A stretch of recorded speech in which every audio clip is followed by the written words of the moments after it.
These are some of my old junkers that I've fixed up.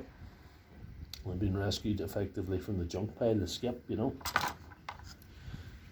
They've all various stories with them.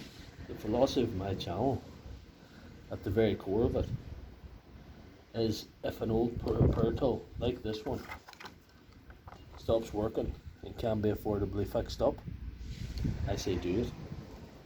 These things have value. If you have an old drill, for example, and stop going, I wouldn't recommend that you fix it up and use it as your daily money maker.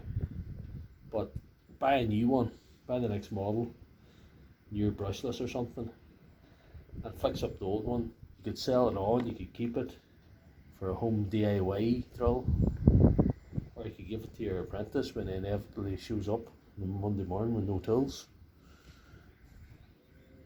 I say do it.